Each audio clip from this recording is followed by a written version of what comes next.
Alright guys, we're back. We are going to be doing an intermediate level tutorial involving linking and triggering of the damage node. This will cover the basics of damage node as well as give you a few ideas that you can do to be creative with the damage node in your build site adventures. The damage node obviously is located in the prop palette, which is listed under Story Tools, which is a category of special effects. As you can see, it's already open on my screen. It's the one that is a white sphere with a little red cross looking mabob or teardrop in the middle of it. And when you use it, it clearly states damage node. Now, if you right click on that and open settings, you can see the basic settings features for the damage node. You can change the name, the percentage of maximum health via a slider or typing, and a checkbox for heal instead. Now, obviously a name is just for the name. You can do this to label it to make it easier to know what it actually is, so when you're doing any complex linking and triggering, you know exactly what you're working on.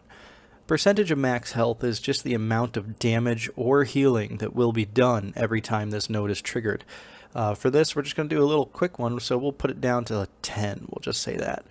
And the little thing here that says heal instead with a little checkbox, that just means instead of causing damage, which removes health, it will heal, which will give health back.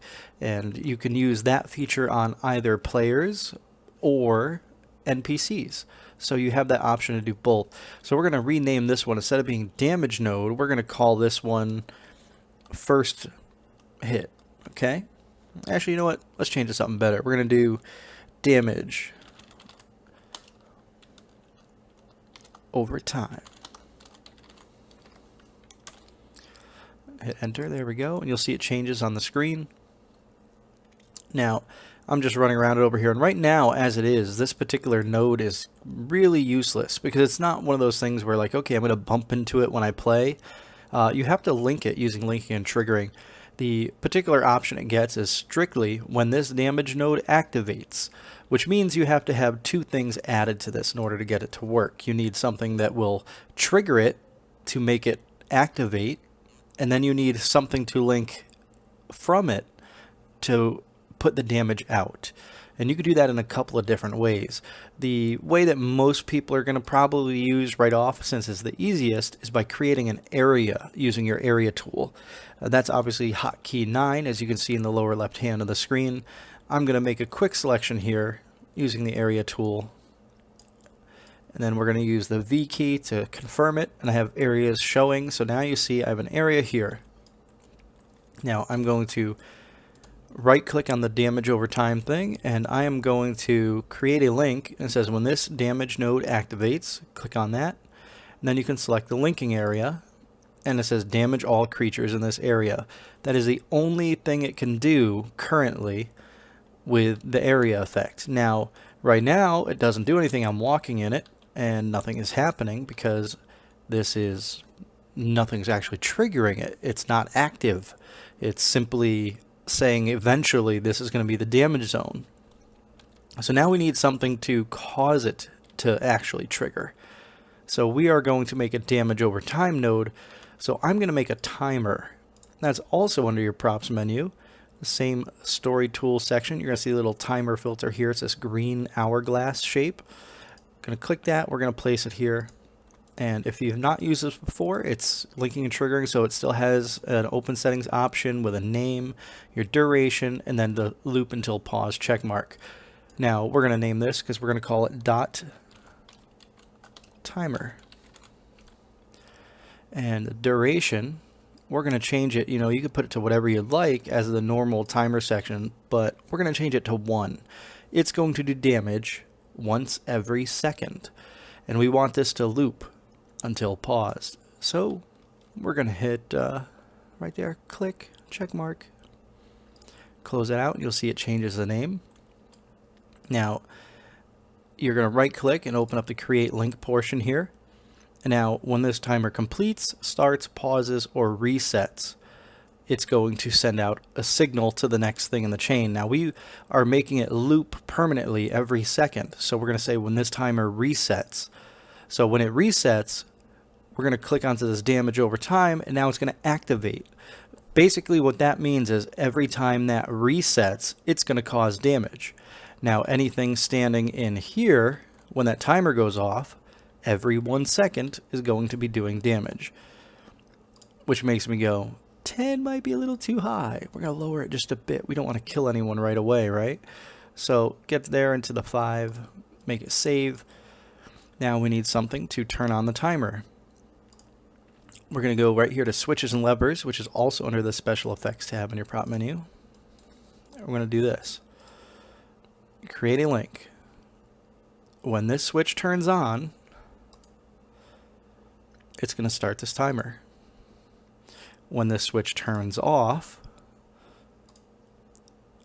we're going to use that timer. It's going to say pause and reset. Now, the reason you want to have it do that is because for purposes of activating a timer, something needs to activate a timer, whether you have an area where somebody walks into or during any sort of your scripted events with a more complex linking and triggering, something needs to turn on the timer. The timer is what's going to turn on the damage node, and then the damage is going to be done in that area. Now, we're going to go here and see my health bars in the right-hand corner below my chat box. And actually, let me do one more thing just to make it a little more easy so you can see at home that this is in fact on. We're going to take a little cube here, or a little orb. Yeah, we'll do cube. I like red. I'm going to create a link here. This is just for testing purposes. When the switch turns on, turn on the glow.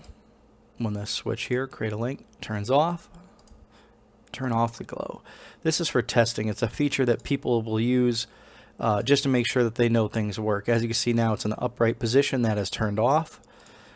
When you know it is in that position, it is turned on. And now, with that red light on, if I go in here, you're going to see my health decrease. Every second, you should be seeing ticks down here, and it's starting to lose my health.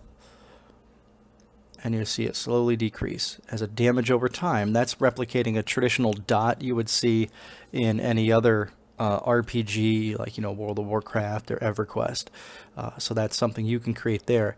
Now, instead of having this output go to an area, you could also have that output go specifically to an NPC. Now, if you go into your prop menu and pull up a creature, we're going to pick up something silly here. I really do like the stone skins. Those are my go-tos usually. Now, here we've got a flame crusher. I'm going to delete this area here because we don't need it right now. But now this damage over time thing has nowhere to go. So we're going to link this one here. When this activates, click the flame crusher, and it's going to damage this creature. Now here I'm going to have to put it in play mode and then turn that on while I'm there. So let's get this activated. Play mode. I use the switch. You're going to look at him and he's fighting me, but I'm not shooting him. He's still taking damage simply because he happens to be there. Now he's shooting me and I'm like, no, or I shouldn't say shooting, he's trying to hit me, but sorry, too bad. Now I can shoot him and kill him even faster. Now it's going to auto reset 30 seconds later. I don't really need that to happen, so we're going to turn this out of play mode. It's going to go back to this mode here where we can see it, which is building. We're going to open our build menu. We're going to start messing around with this. Now that flame crusher was really easy, and then having the added damage over time from the actual like damage node is a bit much. It just, he basically died. So we're going to change that, and we're going to say heal over time. And we're going to let him heal 10% per tick there. Then the check mark and heal instead. That's how you get it to heal. Now, I am going to tab out of that and then equip my weapon here and go into play mode. Now, as you can see, I've activated the switch. And you can see his health is regenerating. All I have to do is run away, because, you know, I don't want him to kill me first. Now, if I do enough damage, he'll die anyways. which isn't really that difficult. These are smaller guys. But this method here of forcing NPCs to heal is nice, because what this does is this makes it so that way they are a little harder to kill. Now, you saw how much shooting I had to do, and I just stood there and he beat me up. But if you want to adjust the difficulty level of an NPC, you can create an additional, healing feature to allow it to survive a little longer, which is really cool, because we don't currently have the ability to adjust the NPCs directly, but this is kind of a nice little way to do that, so you can heal it. Additionally, you can have that heal over time go to an area, which will allow it to cause healing to anyone that's in it. Now, keep in mind, the one feature with the area is it said damage all creatures. That means players and NPCs. So if you're doing something that is damaging to a player, it will also damage a monster. If you're trying to heal monsters through an area, it can also heal a player. So you have to keep that in mind when you set it up. You could do specific targeting of creatures with things, whether it's a damage effect that is triggered, after hitting a special sequence of buttons or something of that nature in a puzzle. And then you can do that through a specific targeted method, or you can do the area. But again, area is going to hit everybody and everything that's in it currently. Hopefully they will be adding more features and options to separate that and make that specific. But for now, keep that in mind. Now, a really fun part with this is I'm going to get rid of this right here. We're going to recycle this because we don't need these. For the next bit with this heal tool, or the damage node, we are going to set up a damage node that is pretty much going to kill me. I know, probably a bad idea, but let's do it, because why not? So we're going to do a damage node right here, and we're going to go into settings, just right click as normal. And we're just going to call this killer. Percentage of maximum health, 100. Now we need to go get our area tool again. And we are going to set up an area. Add it up a little bit there, a little height. It's also going a little bit down here. Hit V. Now we have an area. As you can see, we have a killer node. Now this is going to create a link here. When this activates on that, damage all creatures in that area. Now mind you, this is a kill zone at this point. It's 100% of your health. It's going to kill anything that walks in it, whether it's NPCs or players. Now link area, when a luminary enters this area, now we're going to click on the damage node, activate the damage node. Now what this means is we're going to walk in there and pretty much die. And that's really kind of bizarre, but it's a simple way of doing things like this.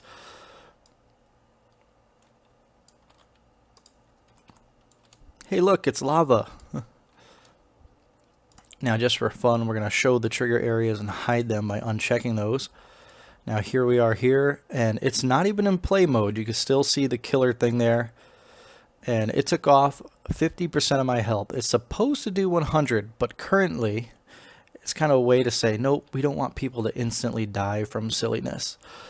You'll notice that it doesn't totally kill you. It took 2 shots to do it, but if I go in the 3rd time, it does kill me, and it knocked me back. I'm going to spend some lumens and revive here, because who cares? I got too many lumens as it is. But that's pretty much how you set up a kill zone. Now you can imagine setting up a bridge or something through lava and have a high damage amount and set it up where you can go, okay, we want to do some damage here. Make sure here, we're going to see open settings. Now you see it goes back to 50. Let's do this. Get up to 98. Saved at 99. See that? 100 reverts it. But now we're at 99, and look at my health. Boom! 1 shot.